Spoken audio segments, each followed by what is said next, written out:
नमस्कार मंडळी, चला रेसिपीला सुरुवात करूयात। आता हा पदार्थ तयार करण्यासाठी 250 ग्रॅम मोड आलेली मटकीची उसळ घेतलेली आहे। ही उसळ 2 ते 3 वेळेस मी पाण्याने स्वच्छ धुवून घेतली। उसळ आता कुकरमध्ये घालून घेऊया। उसळ बुडेल इतपत यात पाणी घालायचे। साधारण 1 ग्लास इथे मी यात पाणी घातलेलं आहे। आता पाव चमचा हळदी पावडर घालूया आणि चवीप्रमाणे मीठ घालून घ्यायचे। छान व्यवस्थित उसळ मिक्स करून घ्यायची। कुकरचं झाकण लावायचं आणि या कुकरच्या 2 शिट्ट्या आपल्याला काढून घ्यायच्या आणि उसळ शिजवून घ्यायची। उसळ शिजत आहे तोपर्यंत इथे आपल्याला भाजीसाठी वाटण कसं बनवायचं ते बघायचंय। तर त्यासाठी 1 वाटी भरून मी इथे टोमॅटो घेतलेला आहे। 1 वाटी इथे आपल्याला उभा चिरून घेतलेला कांदा घ्यायचा आहे। अर्धी वाटी ओल्या नारळाचा कीस घेतलाय, तुम्ही सुकं खोबरं सुद्धा वापरू शकता।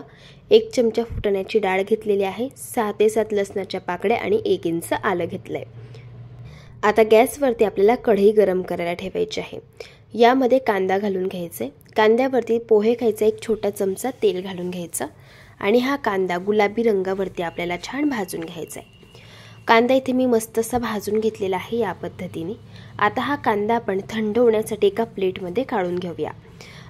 आता त्याच कढईमध्ये आपल्याला खोबरं घालून घ्यायचे आणि 6 ते 7 लसणच्या पाकळ्या आणि 1 इंच आलं घालून घ्यायचे। आता याला देखील 1 ते 2 सेकंद हलक्या गुलाबी रंगावरती आपल्याला भाजून घ्यायचे। इथे आपलं खोबरं देखील भाजून झालेलं आहे। आता फुटाण्याची डाळ भाजून घ्यायची। ही डाळ हलकेसे काळे डाग येईपर्यंत आपल्याला भाजून घ्यायची आहे। फुटाण्याची डाळ नसेल तर तुम्ही इथे 6 ते 7 काजू देखील वापरू शकता। डाळ भाजून घेतली, आता हिला आपण काढून घेऊया। आता आपल्याला टोमॅटो भाजून घ्यायचा आहे। टोमॅटो हलकं सॉफ्ट होईपर्यंत आपल्याला भाजून घ्यायचे। इथे मी हे टोमॅटो देखील भाजून घेतले। आता याला देखील आपण काढून घेऊया। मंडळी, इथे आज आपण अगदी हॉटेलसारखी तर्रीदार मिसळ बनवत आहोत। तर त्यासाठी हे सगळे जिन्नस भाजून घ्यायचे। भाजून घेतलेले हे सगळे जिन्नस थंड झाल्यावरतीच आपल्याला मिक्सरच्या भांड्यामध्ये घालून घ्यायचे आहे। तुम्ही बघू शकता या पद्धतीने। मंडळी, जर तुम्ही चॅनलवरती नवीन असाल आणि तुम्हाला रेसिपीज आवडत असतील ना, तर प्लीज चॅनलला सबस्क्राईब करा आणि शेजारील बेल आयकॉन सुद्धा प्रेस करा। आता आपल्याला यामध्ये 1 चमचा जिरं घालून घ्यायचे आणि थोडंसं जायफळ यामध्ये किसून घालायचे। साधारण पाव चमचा एवढं आपल्याला यात जायफळ किसून घालायचे। जायफळ घातल्यामुळे भाजीची चव अगदी अप्रतिम लागते आणि भाजीला सुगंध देखील खूप छान येतो। थोडंसं पाणी घालून अगदी बारीक आपल्याला हे वाटण मस्त असं वाटून घ्यायचं या पद्धतीने। वाटण तयार होत होतं तोपर्यंत उसळ देखील इथे आपली शिजली गेलेली आहे। तुम्ही पाहू शकता मस्त अशी मऊसूत उसळ ही शिजलेली आहे।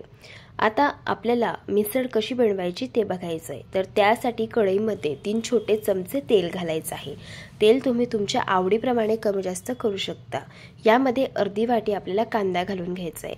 कांदा हलकासा मऊ होईपर्यंत 3 ते 4 मिनिटं गॅसच्या मंद आचेवरती आपल्याला परतून घ्यायचा आहे। इथे मी हा कांदा मस्त असा परतून घेतलेला आहे। आता यामध्ये आपल्याला काही मसाले घालायचे आहे। 1 चमचा लाल तिखट घालून घेऊया। 1 चमचा काश्मीरी मिरचीचं तिखट घालायचं आहे। हे तिखट फक्त रंगासाठी घालायचं आहे। हे तिखट जास्त तिखट नसतं चवीला। तुम्ही तिखट तुमच्या आवडीप्रमाणे कमी जास्त करू शकता। आता 1 चमचा यात काळा मसाला घालायचा आहे। या मसाल्याची रेसिपी चॅनलवरती आहे, लिंक तुम्हाला डिस्क्रिप्शन बॉक्समध्ये मिळेल। पाव चमचा गरम मसाला घालायचा आहे आणि 1 चमचा धणे पावडर घालून घ्यायची आहे। आता हे मसाले आपल्याला 2 ते 3 सेकंद गॅसच्या मंद आचेवरती चांगले परतून घ्यायचे आहे। मसाले जळू नयेत तर त्यासाठी पोहे खायचे 3 छोटे चमचे यात पाणी घालायचं आणि मस्त असा तेल सुटेपर्यंत हे मसाले छान परतून घ्यायचे।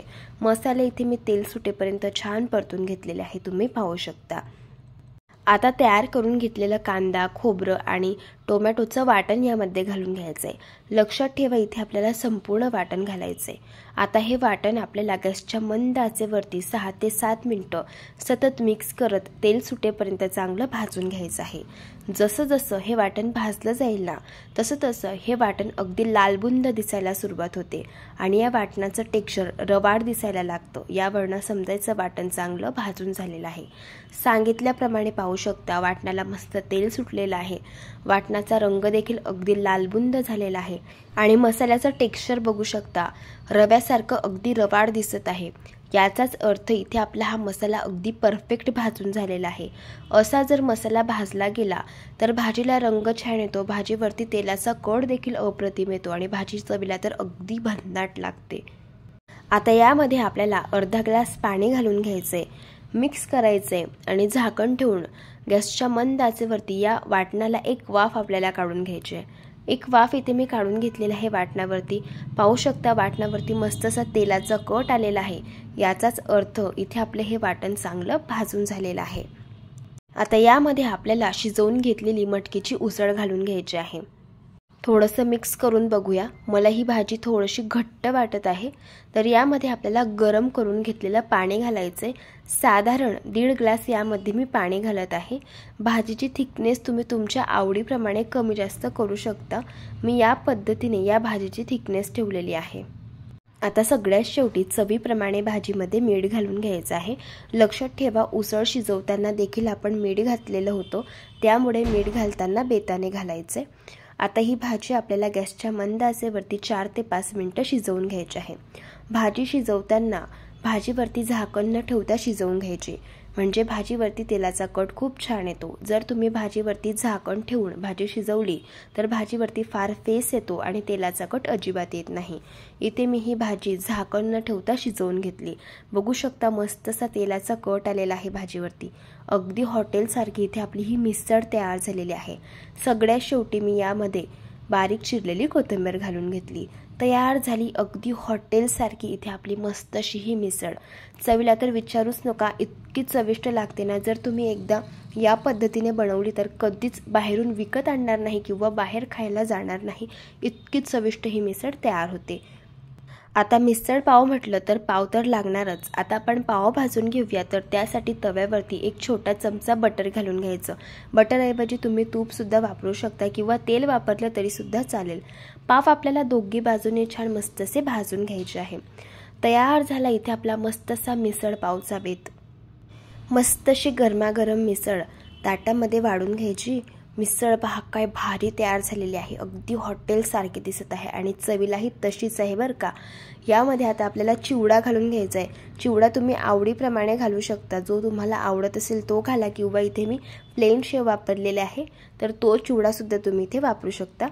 कांदा घालून घ्यायचा, बारीक चिरलेली कोथिंबीर घालायची आणि थोडंसं लिंबू पिळून घ्यायचं आणि मस्त असे गरमागरम भाजून घेतलेले पाव ठेवायचे। तयार झाली मस्त अशी चटपटीत मिसळ पाव। नक्कीच एकदा या पद्धतीने ट्राय करून बघा।